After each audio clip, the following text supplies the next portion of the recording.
नवभारत, मैं हूं ज्योति Mishra. Middle east में अमेरिका और ईरान के बीच छिड़ी जंग के लिहाज से आज का दिन बहुत ज्यादा जरूरी है। युद्ध विराम को लेकर आज इस्लामाबाद में महत्वपूर्ण बैठक होगी। पूरी दुनिया की नजरें आज इस्लामाबाद पर टिकी रहेंगी। अगर आज की बैठक में सीज फायर पर बात बन जाती है तो दुनिया को एक बड़े युद्ध से राहत मिल जाएगी। ईरानी डेलीगेशन ईरान तो इस्लामाबाद पहुंच चुका है। ईरान दो शर्तों पर किसी भी कीमत पर झुकने के लिए तैयार नहीं है। ऐसे में अब देखना ही होगा कि आज की बैठक में क्या होता है। एक तरफ जहां आज इस्लामाबाद में अहम बैठक होने जा रही है, वहीं ट्रंप ने एक बार फिर ईरान को धमकी दी है। ऐसे में देखना यह भी होगा कि तल्खी और तनाव के बीच आज होने वाली बैठक कितनी कारगर साबित होती है।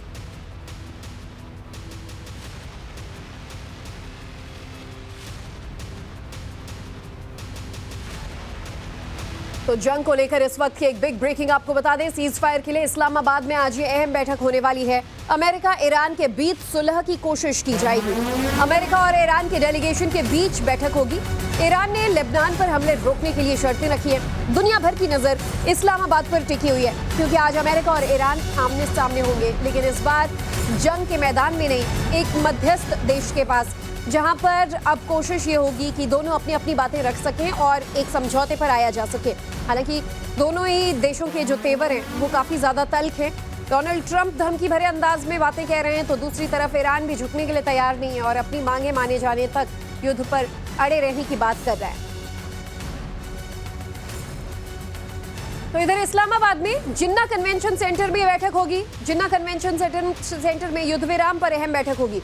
ईरान और अमेरिका के बीच सीज फायर पर बातचीत होगी। दोनों देशों के प्रतिनिधिमंडल आमने सामने बैठेंगे।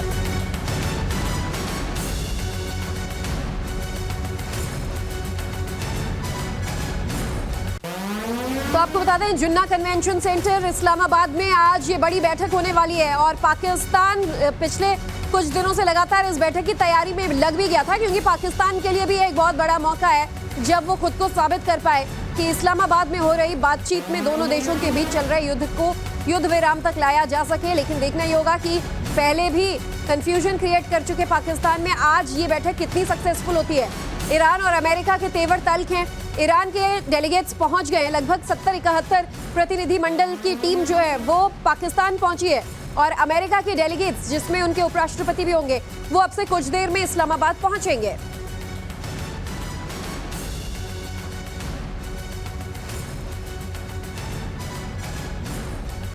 और अब आपको बताते हैं कि जिस जिन्ना कन्वेंशन सेंटर में दोनों देशों के बीच बैठक हो रही है, उसके आसपास आज सुरक्षा कैसी रहने वाली है। तो पूरे इस्लामाबाद में सुरक्षा काफी कड़ी है। कई इलाके रेड जोन में घोषित किए गए हैं, तो रेड जोन में कई सड़कें बंद कर दी गई हैं। पुलिस और पैरामिलिट्री को बड़ी तादाद में यहाँ तैनात किया गया है। आर्मी और बाकी सुरक्षा कर्मी भी मौजूद हैं। 5000 से ज्यादा पुलिसकर्मी यहाँ ड्यूटी पर रहेंगे। और पूरे इलाके की बात करें तो पाकिस्तानी सरकार ने 10-11 हजार पुलिसकर्मियों को ड्यूटी पर लगाया।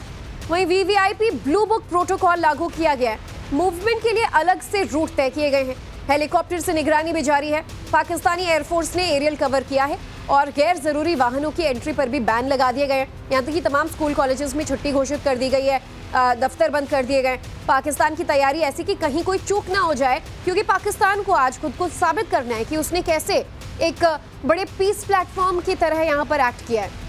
तो इसीलिए पाकिस्तान के लिए भी आज का दिन जो है वो इस लिहाज से काफ़ी अहम है।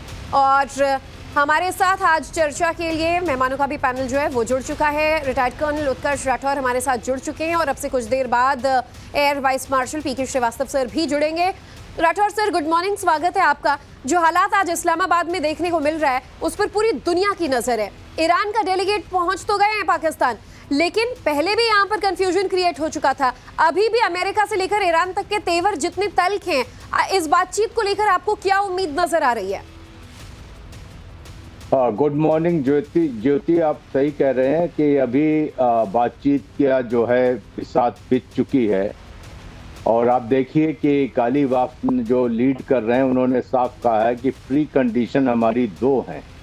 पहली बात तो यह है कि लेबनान में सीज फायर हो, और दूसरा ईरान के जो एसेट्स हैं, संपत्तियां जो जब्त की गई हैं, वो डी फ्रीज की जाएं, तभी हम बातचीत करेंगे।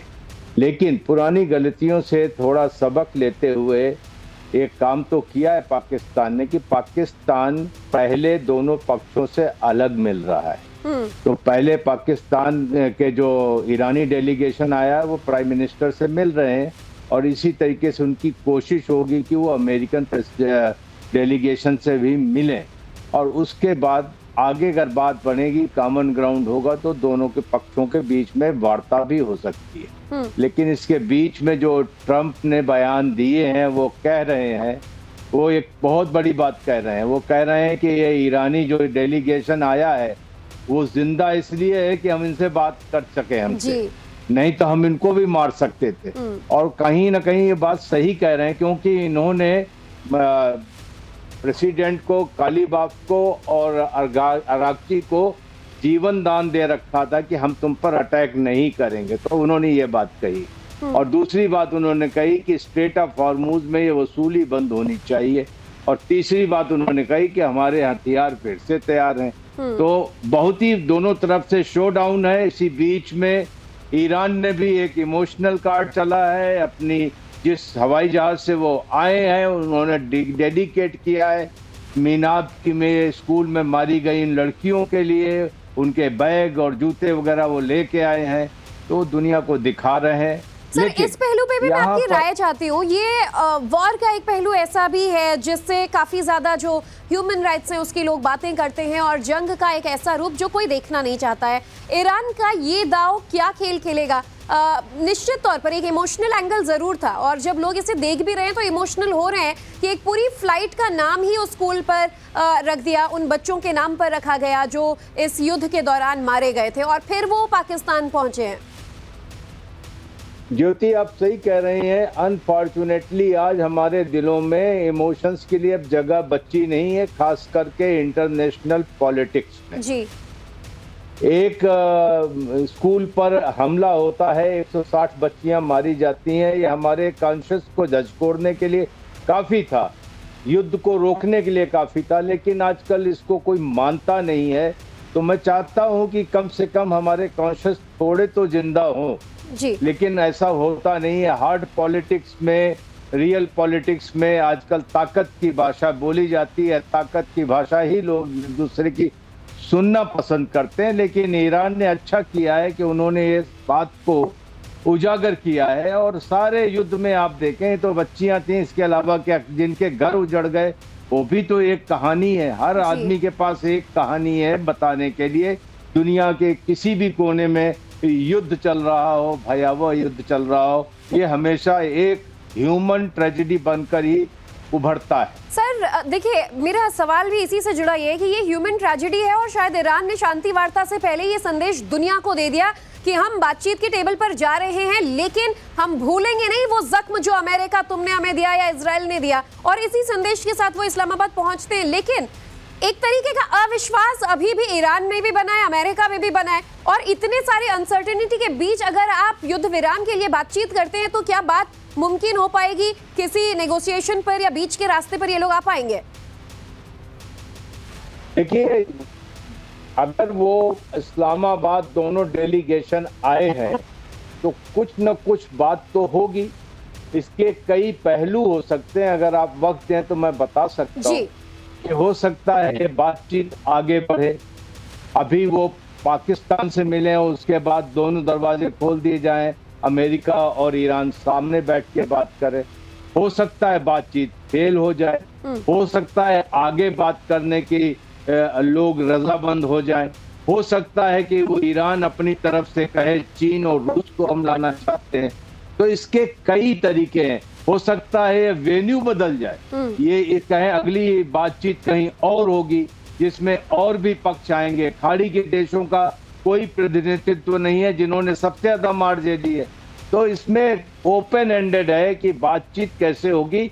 लेकिन इंटरनेशनल वार्ताओं में पहला स्टेप बहुत इंपॉर्टेंट होता है, और पहला स्टेप लेने के बाद में अगर थोड़ी सी भी रुख में नरमी आती है, उनके स्टेटमेंट्स में थोड़ी नरमी आती है, एक दूसरे के लिए थोड़ी इज्जत आती है, तो जिन्ना लैंड में आगे बढ़ बातचीत सकती- होगी भी या नहीं होगी, देखिए अभी भी एक सवाल है। डेलीगेशंस पहुंच रहे हैं लेकिन जैसा कि राठौर सर बता रहे हैं, अभी इंडिविजुअल लेवल पर पहले पाकिस्तान के अधिकारियों के साथ इनकी बातचीत होगी, उसके आगे जो तमाम पहलू हैं उस पर उन्होंने जानकारी दी। और श्रीवास्तव सर भी हमारे साथ जुड़ चुके हैं। सर, आपका भी स्वागत है, मैं आऊंगी आपके पास, लेकिन उससे पहले एक बड़ी खबर जरा दर्शकों को बता दें। शांति वार्ता के लिए इस्लामाबाद पहुंचा ईरान का डेलीगेशन, रात 2 बजे पाकिस्तान पहुंचा। ईरानी डेलीगेशन ईरान की तरफ से विदेश मंत्री और संसद के नेतृत्व में यहाँ पर पहुंचा है, संसद के जो स्पीकर है उनके नेतृत्व में। और विदेश मंत्री Abbas Araghchi, speaker Mohammad बागेर Ghalibaf पहुंचे।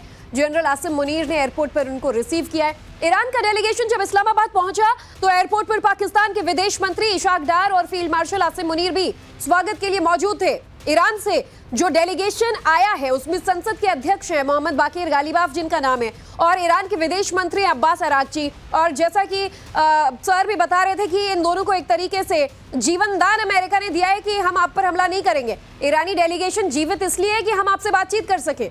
तो इधर अब्बास अरागची, सर्वोच्च राष्ट्रीय रक्षा परिषद के सचिव अली अकबर अहमदीन, ईरान के सेंट्रल बैंक के गवर्नर अब्दुल्ला नासिर भी शामिल हैं। कुल मिलाकर एक 71 डेलीगेट्स की टीम बताया जा रहा है। 71 अधिकारियों और जो वहां के तमाम मंत्री हैं उनका डेलीगेशन इस्लामाबाद पहुंचा है। ये तस्वीर भी आपको हम दिखा रहे हैं। ये वीडियो है रात 2 बजे का, जब इस्लामाबाद एयरपोर्ट पर ईरानी डेलीगेशन पहुंचा तो पाकिस्तान का पूरा प्रतिनिधिमंडल ही एयरपोर्ट पर उन्हें रिसीव करने के लिए पहुंच गया। लेकिन ईरान एक संदेश के साथ पहुंचा। ईरान वो विमान जिसमें उसने उन तमाम स्कूलों में मारे गए बच्चों के याद में उसका नाम रखा, उसमें पाकिस्तान पहुंचता है। बातचीत से पहले ईरान डेलीगेशन का बड़ा बयान सामने आया है। ईरान ने कहा कि हम बातचीत तो कर रहे हैं लेकिन शांति वार्ता पर भरोसा नहीं है। स्पीकर गालिबाफ ने कहा कि हम गुडविल से पाकिस्तान आए हैं, हम अच्छी नीयत से आए हैं, लेकिन हम किसी पर विश्वास नहीं कर सकते। ईरान को उसके अधिकार देने होंगे। अमेरिका अगर सही तरीके से बात करेगा तो हम समझौता करेंगे। तो ईरानी संसद के जो स्पीकर है मोहम्मद गालिबाफ, उन्होंने ये बड़ा बयान दिया है, यानी कि मध्यस्थ की भूमिका निभा रहे बिचौलिए पाकिस्तान ने अमेरिका और ईरान को भले ही बातचीत के लिए राजी कर लिया है, लेकिन दोनों पक्षों में अभी भी अविश्वास की गहरी खाई दिख रही है। और कुछ ही घंटे बाद ये बातचीत शुरू हो जाएगी, लेकिन अभी तक धमकियों का सिलसिला, तनातनी के तेवर खत्म होने का नाम नहीं ले रहे, और ये उनकी भाषा शैली में, बयानबाजियों में नजर आ रहा है दोनों ही तरफ से, चाहे ईरान हो या अमेरिका। तो इस्लामाबाद में प्रस्तावित ईरान अमेरिका वार्ता से पहले ही तनाव चरम पर पहुंच गया है। ईरान ने साफ कर दिया है कि लेबनान में पूर्ण और प्रभावी सीज फायर लागू किया जाएगा। अगर ऐसा नहीं होता है तो इसके बिना 100-120 अरब डॉलर के फंसे फंड की रिहाई का स्पष्ट ऐलान किए बिना ये जो दो प्रमुख बातें हैं, बातचीत संभव नहीं होगा। तो जितने भी ब्लॉक्ड एसेट्स हैं ईरान के, प्रतिबंधित एसेट्स हैं जिस पर पाकिस्तान ने बैन लगाया है, उन्हें भी उसमें भी ढील दी जाए, वरना कोई बातचीत नहीं होगी, ईरान ने कहा है। ईरानी संसद अध्यक्ष मोहम्मद गालिबाफ का ये बड़ा बयान सामने आया है। उन्होंने कहा है कि दोनों शर्तें पूरी होने तक जेडी वेंस का चेहरा नहीं देखूंगा। गालिबाफ ने जिस सख्ती से पाकिस्तान पहुंचने से पहले कहा कि 2 अहम शर्तें पूरी होने तक वो अमेरिकी उपराष्ट्रपति जेडी वेंस से मुलाकात तक नहीं करेंगे। ये सिर्फ एक बयान नहीं है, समझिए ये रणनीतिक संकेत है। लेबनान में पूर्ण सीज फायर और ईरान के अरबों डॉलर के फंसे हुए फंड को तत्काल मुक्त करने की मांग ईरान कर रहा है। अब ईरान की ये सख्त तेवर बताते हैं कि तेहरान अब कागजी समझौते से आगे बढ़कर ठोस कार्रवाई चाहता है। तो मीटिंग होनी है, लेकिन ईरान की मांगों के आगे मीटिंग होगी या नहीं, जिस तरीके के तेवर दिखाए जा रहे हैं। मीटिंग से पहले ईरान की अमेरिका से ये 2 अहम शर्तें सामने आई हैं। बातचीत से पहले दोनों शर्तों को मानना होगा, ईरान का कहना है, और इन 2 शर्तों को मानने के बाद ही बातचीत होगी। संसद के जो स्पीकर है ईरान के गालिबाफ कह रहे हैं कि लेबनान और ईरान के संसाधनों पर रखी शर्तों को हटाया जाए। अमेरिका से 2 बड़ी मांगे, 2 बड़े शर्तें रखा है ईरान ने। और इससे पहले डोनाल्ड ट्रंप के भी तेवर हमने आपको दिखाए थे, उनका वो बयान जिसमें वो फिर ईरान को धमकी दे रहे थे, कह रहे थे कि ईरान को पूरा हमने खत्म कर दिया है और जो लोग बचे हैं वो इसलिए कि हम उनसे बातचीत कर सके। लेकिन जो लोग बातचीत करने आए हैं वो ये कह रहे हैं कि हम बातचीत तो करना दूर की बात, मुंह भी नहीं देखेंगे डेलीगेट्स का अगर हमारी बातें नहीं मानी जाती हैं। तो ईरान ने बेहद स्पष्ट और सख्त रुख अपनाते हुए कहा है कि लेबनान में पूर्ण और वास्तविक सीज फायर लागू होना चाहिए। तेहरान का मानना है कि जब तक लेबनान और पूरे रेजिस्टेंस एक्सिस में हमले बंद नहीं होते तब तक किसी भी तरह की शांति वार्ता का कोई मतलब नहीं है। और दूसरी बड़ी शर्त है आर्थिक तौर पर, यानी ईरान के लगभग 100 से 120 अरब डॉलर के फंसे हुए विदेशी फंड को तुरंत और सार्वजनिक रूप से रिलीज किया जाए। ये फंड कतर, दक्षिण कोरिया, चीन, यूएई, जापान और सिंगापुर जैसे देशों में अलग अलग रूप से अटके हुए हैं। अमेरिका ने ईरान के इन तमाम एसेट्स पर बैन लगाया हुआ है। एवीएम पी के श्रीवास्तव सर भी हमारे साथ जुड़ चुके हैं। सर, स्वागत है आपका एक बार फिर से। हम जानना यही चाह रहे थे कि आज बातचीत होगी भी या नहीं होगी। जैसे तेवर ये लोग दिखा रहे हैं और ईरान ने साफ कह दिया है कि हम अमेरिकी डेलीगेट्स का, जेडी वेंस का तो मुंह तभी देखेंगे जब ये दो बातें मान ले, और ये दोनों ही बातें अमेरिका के लिए बहुत मुश्किल होगा मानना। बिल्कुल सही है ज्योति, थैंक यू वेरी मच। एक चीज आपको बताएं कि पहले से ही ये बात चल रही थी कि हम अलग अलग कमरे में बैठेंगे दोनों डेलीगेशंस, और उनके बीच में कोई मसौदा तो तैयार करना पड़ेगा। और आप देखिए ईरान जिस तरीके से वहाँ आए, उसने इमोशनल पिच भी दिया है। उन बच्चों की जो मिनाब में 600 बच्चे मारे गए थे, उनकी तस्वीरें लेके आए हैं, उनके स्कूल बैग्स लेके आए हैं, उनके जूते वगैरह लेके आए हैं। तो उन्होंने इसको इमोशनल पिच दिया है कि यह आपकी वॉर ऑफ चॉइस थी, जिसमें आपने नागरिकों को, छोटे बच्चों को, अस्पतालों को, हॉस्पिटल और फार्मेसी को, उनको निशाना बनाया। तो यहाँ पर आपने ये सब जो किया है, इसकी भरपाई कौन करेगा? ये जो चीजें चल रही हैं, और ऊपर से जो हमारे पैसे आपके पास अटके हुए हैं, उसको कौन देगा? तो उन्होंने लेबनान के ऊपर इसके ऊपर जो सख्त रुख लिया है, ये एक मसौदा तैयार करने के लिए उन्होंने इसको लिया है। दोनों पक्ष अलग अलग कमरों में बैठेंगे जैसा प्रतीत हो रहा है, और उसके बाद अगर कोई मसौदा तैयार होगा जो ऐसा होगा जो कॉमन ग्राउंड्स आ सके, तब आमने सामने आएंगे। सवाल ये कि मसौदा तैयार होगा या नहीं, क्योंकि अमेरिकी डेलीगेट्स के आने से पहले डोनाल्ड ट्रंप किसी एयरपोर्ट के पास से मीडिया को ये बयान दे रहे थे कि ये जो डेलीगेट्स आ रहे हैं, इन पर तो हमने एहसान किया है इन्हें जिंदा छोड़कर बातचीत करने के लिए, हम कोई बातें नहीं मानने वाले, युद्ध के लिए अभी भी तैयार हैं, हमारी सेना भी तैयार है। तो ऐसे तेवर जो हैं अमेरिका के, वो क्या रुख आगे के लिए मुसीबत बना रहे हैं अमेरिका या ईरान के लिए? ज्योति, ये तो प्रेसिडेंट ट्रंप का एक चरित्र है कि वो प्रेशर माउंट करते रहते हैं, चाहे बीच में नेगोशिएशन चलते रहें। लेकिन आपको ये पता होना चाहिए कि जहां तक ईरान का सवाल है, he is been bitten twice, 2 बार नेगोशिएशन हुए जब उनके हमला हुआ, तो वो कैसे यूएस की किसी बात पर विश्वास करें? तो उनको प्रेसिडेंट ट्रंप पर कोई विश्वास नहीं है। ये तो बार बार वो कहते हैं कि जब तक पूरा पीस प्लान नहीं बनेगा, तब तक इसमें कोई संधि नहीं आएगी। उनके हाथ में एक ट्रम्प कार्ड दे दिया है प्रेसिडेंट ट्रंप ने, वो स्ट्रेट ऑफ हार्मुज का, और दूसरा ट्रम्प कार्ड ये दे दिया है कि उनको ये पता चल गया एसिमेट्रिक वॉरफेयर से जिस तरह की आपदा और विपदा अमेरिका पे भी आ रही है, पूरे विश्व में आ रही है, तो पूरा विश्व प्रेसिडेंट ट्रंप से बोलेगा कि इसको शांति लाइए। तो प्रेसिडेंट ट्रंप के ऊपर प्रेशर है, और ईरान जानता है कि अगर इस वक्त उसने नकेल छोड़ दी तो वो फिर किसी काम का नहीं रहेगा। प्रेसिडेंट ट्रंप उसको 5-6 महीना फिर हमले हो जाएंगे। तो और एक और बात मैं जोड़ देना चाहता हूँ, प्रेसिडेंट ट्रंप की जो रेटिंग्स चल रही है, जो वहाँ की मीडिया से जिस तरह का चल रहा है, मेगा से भी उनका जो एक तरीके का अब युद्ध सा शुरू हो गया, जो मेगा के इन्फ्लुएंसर थे, उसमें कार्ल टकर भी शामिल हैं, और बहुत से लोग शामिल हैं, सेनेटर ग्रीन भी शामिल हैं। तो इन सबको मिला करके प्रेसिडेंट ट्रंप को ये आभास हो गया है कि मैं मिड टर्म इलेक्शंस में विजय नहीं पाऊंगा। अब इसको देख करके उनकी क्या रणनीति बनती है और कैसे यहाँ दिखाई देती है। लेकिन व्हाइट हाउस में तनाव के माहौल इसकी वजह से बहुत थे, और जो सोर्सेज से खबर भी आई थी कि राष्ट्रीय टीवी मीडिया पर जो अपना उनका अंदाज होता है ना कि एक्शन लेने से पहले ही वो ऐलान कर दें, ऐलान भी करने वाले थे युद्ध का, लेकिन उन्हें रोका गया क्योंकि ये अनसर्टेनिटी है बहुत ही ज्यादा। अभी जो है वो शुरुआती फेज है इस चीज का ऐलान करना कि युद्ध विराम अमेरिका ने कर लिया है, समझौता हो गया। राठौर सर, एक क्विक ओपिनियन आपसे इस भी चाहेंगे कि ईरान 10 से 2 शर्तों पर आ गया, लेकिन ये दोनों ही शर्तें बहुत कड़ी हैं। अमेरिका भी कुछ हद तक नरम हुआ है, लेकिन वो ये कह रहा है कि न्यूक्लियर पावर नहीं बनने देंगे, जितना भी आपके पास यूरेनियम है सब निकाल कर हमें दीजिए। ईरान के लिए भी ये बात मानना बिल्कुल आसान नहीं, ये तो इनफैक्ट इम्पॉसिबल है। देखिए ज्योति, ईरान 10 से 2 शर्तों पे नहीं आया है, सिर्फ 2 शर्तें इसलिए हैं कि हम आपके आमने सामने बैठेंगे बातचीत के लिए।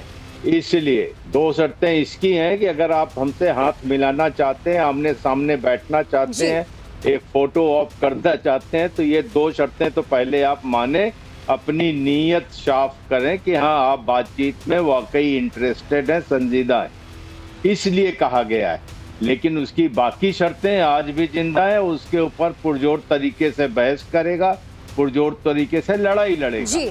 लेकिन यहाँ पर जो अमेरिका का डेलीगेशन आया, ये भी कोई कच्चा खिलाड़ी नहीं है, अच्छी डेलीगेशन वो लेके आए हैं। जेडी वेंस एक अच्छे नेगोशिएटर के तौर पे वो जाने जाते हैं, और जेडी वांस ने अपने इस युद्ध से दूरी बना के रखी हुई थी, तो ईरान की तरफ वो कह भी सकते हैं कि हाँ, हम एक तरीके से आपकी बात से सहमत हैं, सहानुभूति रखते हैं। तो यहाँ से बातचीत का रास्ता निकलना चाहिए। हमें ईरान या अमेरिका या पाकिस्तान या इजराइल का पक्ष नहीं लेके चलना है। ये एक ऐसी समस्या है, आपदा है, जिससे दुनिया में आर्थिक मंदी आ गई है। तो हम सारे ये चाहते हैं कि इसका समाधान निकले। इसमें हमें किसी के भी पक्ष को लेकर चलने की आवश्यकता नहीं है, क्योंकि एक नया संकट खड़ा कर दिया है IRGC ने हॉर्मुज को बंद करके जी। तो ये सारी चीजें होंगी और देखते हैं यहाँ पर युद्ध में मैं बड़ा उम्मीद से हूँ कि कम से कम कुछ तो रास्ता निकलेगा। जब वहां तक लोग आए हैं तो कुछ तो आगे बढ़ेगी। बिल्कुल सही बात है। और ये जो आपकी उम्मीद है एज अ डिफेंस एक्सपर्ट, ये पूरे न सिर्फ भारत को बल्कि एशियन मुल्कों को, सऊदी से लेकर UAE, तमाम जो मिडिल ईस्ट के मुल्क हैं, खास तौर पर वो चाह रहे हैं कि युद्ध विराम हो, सबको राहत मिले। ऐसे में मैं आऊंगी आपके पास, लेकिन एक बड़ी खबर यह है कि अमेरिका और ईरान के बीच जारी तनाव को खत्म करने के लिए इस्लामाबाद में आज अहम शांति वार्ता हो रही है और इस वार्ता में दोनों देशों के प्रतिनिधि हिस्सा लेंगे। लेकिन बातचीत से पहले ही माहौल भावनात्मक और संवेदनशील हुआ, जिसकी हम चर्चा भी कर रहे थे। ये तस्वीरें देखिए, इसकी वजह बना है ईरान के मीनाब हमले का दर्द, जिसे तेहरान अभी तक भुला नहीं पाया और मुझे लगता है आने वाले कई सौ सालों तक भी नहीं भुलाएंगे, क्योंकि ईरान की संसद के स्पीकर मोहम्मद बाघिर गालिबाफ ने ये तस्वीरें शेयर की शांति वार्ता में भाग लेने से पहले। जब वो इस्लामाबाद पहुंचे, ये वीडियो फ्लाइट के अंदर से ही जारी किया गया। गालिबाफ अपने साथ उन मासूम बच्चों की तस्वीरें लेकर पहुंचे। चेहरे पर उनके शिकन दिखी, चेहरे पर उनके एक गम का माहौल जो है वो दिखा। खून से सने स्कूल बैग्स, बच्चों के खून से लथपथ जूते, जो मीनाब हमले में मासूम मारे गए थे। ये तस्वीरें युद्ध का एक ऐसा पहलू जो कोई भी देखना नहीं चाहता। जो आप ये तस्वीरें देखेंगे और अंदाजा लगा पाएंगे कि ईरान कैसे एक इमोशनल कार्ड यहाँ पर पहले से ही खेल रहा है। बातचीत से पहले ये मीनाब 168 नाम जो इन्होंने फ्लाइट को भी दिया और इसी से ये इस्लामाबाद पहुंचे, यानी कि एक संदेश पहले ही दे दिया है कि ये जो जख्म हैं जो उसे जंग में दिए गए हैं, इसे ईरान भुलाने नहीं वाला है। और आइए अब हम आपको बताते हैं इस्लामाबाद में होने वाली बैठक में पाकिस्तान, ईरान और अमेरिका की तरफ से डेलीगेट्स जो हैं वो कौन कौन होंगे, कौन कौन से लोग शामिल हो रहे हैं। तो सबसे पहले जान लीजिए पाकिस्तान की ओर से इस बैठक में कौन कौन होगा। तो शहबाज शरीफ तो होंगे ही प्रधानमंत्री, तो वहीं आसिम मुनीर होंगे, इशाक डार असम और आसिम मलिक जो कि उनके वहाँ के राष्ट्रीय सुरक्षा सलाहकार हैं। अमेरिकी टीम की बात कर लें तो ये तस्वीरें आप देख लीजिए, JD Vance, Steve Witkoff, Jared Kushner और ब्रैड कूपर इस टीम का हिस्सा होंगे। वहीं ईरान की तरफ से मुख्य प्रतिनिधि में मोहम्मद बागेर गालिबाफ, अब्बास अराक्ची, मजीद तख्त रवांची और मोहम्मद जोलघाद, ये जो यहाँ के प्रतिनिधि मंडल हैं वो लोग बातचीत करेंगे। श्रीवास्तव सर, ये प्रतिनिधि मंडल भी काफ़ी जो है वो तो हम देख ही रहे थे कि सब अपने आप में एक्सपर्ट्स हैं। बातचीत कर नेगोशिएशन तक लाने की सबकी प्रायोरिटीज़ होगी, लेकिन बहुत मुश्किल होगा ऐसे हालात में। आप जैसे कि बता रहे थे, इंडिविजुअली बैठक होगी, अलग अलग कमरों में पहले अपने अपने प्रस्ताव रखेंगे। बड़ा सवाल ये कि आज इस्लामाबाद में ये दोनों आमने सामने आएंगे या नहीं। देखिए, ऐसा है ज्योति, प्रतिनिधि मंडल का भी अपना एक स्वरूप होता है, उसकी अपनी एक स्टैंडिंग होती है, उसका अपने एक सोचने का तरीका होता है। तो अगर गालिबा साहब को आप देखें, जो मोहम्मद गालिबा हैं, जो स्पीकर हैं, उनका बैकग्राउंड ये है कि वो IRGC कमांडर भी थे और वो माने जाते हैं कि वो जो एक हार्ड लाइनर अप्रोच रखते हैं और वो ये चाहते हैं कि जो चीज़ हो वो ईरान के पक्ष में हो। तो ये बात ज़रूर उभर के रहेगी, जैसा कि कर्नल राठौर भी बोल रहे थे कि उन्होंने एक शर्त रखी, इसको हम बोले एडवांस पेमेंट, कि अगर हम इसमें आते हैं तो हम एडवांस में क्या देंगे। वो 2 शर्तें सिर्फ उसके लिए हैं। जो बात अटकेगी, वो सबसे बड़ी बात ये अटकेगी कि जब वो कहेंगे न्यूक्लियर प्रोग्राम के बारे में बात होगी, मिसाइल के रेंजेस के बारे में बात होगी, स्ट्रेट व हॉर्मुज के कौन उसको हैंडल करेगा उसके बारे में बात होगी। ये बहुत कॉम्प्लेक्स इश्यूज हैं, क्योंकि पहले स्ट्रेट ऑफ हॉर्मुज खुला हुआ था, अब स्ट्रेट ऑफ हॉर्मुज जो है उसको पार्लियामेंट ने टैक्स पास किया। उसी पार्लियामेंट के स्पीकर हैं ये, उन्होंने कहा है कि हमारा इलाका है, इससे जो भी गुजरेगा हमें टैक्स देगा, एक उसका स्ट्रक्चर बनेगा। ये अपने आप में एक बहुत जटिल समस्या है। तो इन समस्याओं का समाधान कैसे निकलेगा, और ऊपर से प्रेसिडेंट ट्रंप का जो इसमें शामिल होता है, उनकी धमकियां, वो लगातार धमकियां देते हैं, जबकि चाणक्य नीति में ये माना जाता है कि साम दाम दंड भेद, लेकिन वो सिर्फ दंड पर विश्वास करते हैं। एक ही उनकी नीति है, जो भी उनके सामने आता है उसको धमकी देते हैं और कहते हैं आप मेरी बात मान लीजिए। ऐसे माहौल में कोई चीज बन पाना, कोई कॉमन ग्राउंड निकल पाना, ये जेडी वांस के लिए भी एक चैलेंज है, एक चुनौती है, क्योंकि वो इससे अपना दूरी उन्होंने बना के रखी थी। कर्नल राठौर, इसमें जो नया बयान हॉर्मुज को लेकर ट्रंप की तरफ से ये आ गया है, हमेशा वो ये दिखाते रहते हैं कि हॉर्मुज तो कोई मसला है ही नहीं, वो तो हमारी चुटकियों का खेल है। ये बात अलग है कि लगभग महीने 1.5 महीने की जंग के बाद भी हॉर्मुज पर वो कर कुछ नहीं पाए, लेकिन अब कहते हैं कि भाई ईरान कुछ नहीं कर सकता, it will be free for all. क्यों? क्योंकि जो एक खतरा था सी माइंस का, ईरान खुद भूल गया है कि हमने ये माइंस कहाँ लगाए थे, तो ऐसे में जब ईरान को ही नहीं पता तो फिर ये तो हमारा ही हुआ। देखिए ज्योति, यहाँ पर ये है कि हॉर्मुज जो है वो अमेरिका सकुचा रहा है वहां पर हाथ डालने से। आपको याद होगा कि 26 मार्च को अमेरिकन एम्फीबियस फोर्स आ गई थी जी, मिडिल ईस्ट में आ गई थी, वो गल्फ ऑफ ओमान के पास या अरेबियन सी में खड़ी थी। तो अगर इतना आसान है, इतना केक वॉक है, तो इसको क्यों नहीं कब्जा किया? इसी साथ में वो कह रहे थे कि हमारे ऊपर खरग के ऊपर हमारा निशाना है, खरग आइलैंड पे, तो क्यों नहीं कब्जा किया? तो वो जानते हैं कि अगर हम हॉर्मुज में हाथ डालेंगे तो ये युद्ध भड़केगा और अमेरिकन कैजुअलिटीज से भी इनकार नहीं किया जा सकता। वहां पर आपके एम्फीबियस ट्रूप्स आ गए थे, आपके एयरबॉर्न ट्रूप्स भी आ गए थे, तो आपने अटैक कर देना था। ईरान ने जो है हॉर्मुज पकड़ के एक तरीके से बहुत बड़ा दांव खेला है। बिल्कुल। और वो कह रहे हैं कि या तो आप हमें रिपेरेशन दो, अमेरिका दबे में ये मान भी रहा है कि हॉर्मुज के अलावा ईरान के पास कुछ है नहीं, लेकिन ईरान ने अपना एक और वीडियो संदेश जारी किया जो टाइम एंड अगेन वो करता रहा है, वो है अपने मिसाइल्स का वीडियो। अंडरग्राउंड एक आप देख पाएंगे, इसमें वो फिर से दिखा रहे हैं कि अभी हजारों मिसाइलें दाग दी हैं, हजारों मिसाइलें बाकी हैं। 2,500-3 हजार की संख्या में जो उनकी बैलिस्टिक मिसाइलें थी, वो ये दिखा रहे हैं कि अभी भी हमारे पास एक बड़ा पावर मौजूद है। श्रीवास्तव सर, इस चर्चा में हमने अमेरिका और ईरान की बातें कर ली, लेकिन अब आते हैं उस पहलू पर जिस पर भारत की भी नजर बनी रहेगी और बाकी मुल्कों की भी, वो है जिन्ना लैंड, यानी कि पाकिस्तान का जो रोल है। पाकिस्तान तो इसे लेकर बहुत ब्लश कर रहा है, बहुत खुश हो रहा है, वो कहता है कि हम तो पीस मेकर बन गए और जैसी तैयारियां इस्लामाबाद में नजर आ रही हैं, नो डाउट ये पाकिस्तान के लिए एक बहुत बड़ी अपॉर्चुनिटी है। लेकिन पाकिस्तान का इतिहास देख लें और खुद इस मीटिंग को लेकर जो अब तक के कंफ्यूजन्स उसने क्रिएट किए हैं, इसमें आज उसका क्या रोल रहेगा? देखिए ज्योति, पाकिस्तान की एक बात समझने वाली है बिल्कुल अच्छे तरीके से कि पाकिस्तान एक कन्वीनियंट वेन्यू है। कन्वीनियंट वेन्यू क्यों है? क्योंकि पाकिस्तान में शिया पॉपुलेशन भी नंबर 2 नंबर पर है, सबसे ज्यादा जो है वो ईरान में है, उसके बाद यहाँ है। लेकिन आपने देखा होगा जैसे ही हमले हुए थे पाकिस्तान में, जो शिया कम्युनिटी थी उसने बहुत जबरदस्त हमला जो है यूएस कॉन्सुलेट पे किया था और कई लोग मारे भी गए थे। तो पाकिस्तान में एक रनिंग सेंटिमेंट है। जहां तक पाकिस्तान का सवाल है, वो सिर्फ एक पोस्टमैन की तरह काम करेगा, वेन्यू प्रोवाइडर की तरह काम करेगा। ये अगर वार्ता होनी थी, जैसे पहले वार्ताएं ओमान में हो रही थी, तो ओमान में हो रही थी, इसका मतलब ये नहीं कि ओमान बहुत बड़ा कोई दिग्गज देश बन गया, वो वही रहा। पाकिस्तान की जो कमजोरियां हैं, पाकिस्तान के बारे में जो यूएस की अपनी ओपिनियन है, स्ट्रेटेजिक ओपिनियन, उसमें कोई बदलाव नहीं आया है। उनका जो एनुअल असेसमेंट है 2025 वाला जो पब्लिश है पेंटागन से, उसमें 5 देशों का नाम है जो एडवर्सरी माने जाते हैं अमेरिका के। उसमें 5वां देश पाकिस्तान है, जो रशिया के साथ, चाइना के साथ, नॉर्थ कोरिया के साथ, ईरान के साथ खड़ा है। आप बताइए, वो उसी अमेरिका ने पाकिस्तान में 18 आतंक के अड्डों का बनाया है, जिसमें से 12 जो है वो यूएन या यूएस सैंक्शनड है। सही कह रहे हैं सर आप। और कुल मिलाकर पाकिस्तान